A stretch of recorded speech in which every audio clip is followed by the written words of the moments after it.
212 feet of chamber, folks, for a 3-bedroom house. John and Joe have been doing it to it. I have not been working here. I've been working somewhere else. Actually doing a driveway.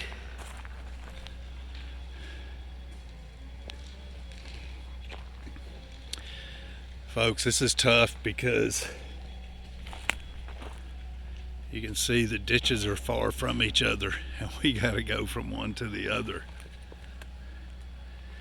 And it is just how this one has turned out. No choice. That's what the inspector wanted.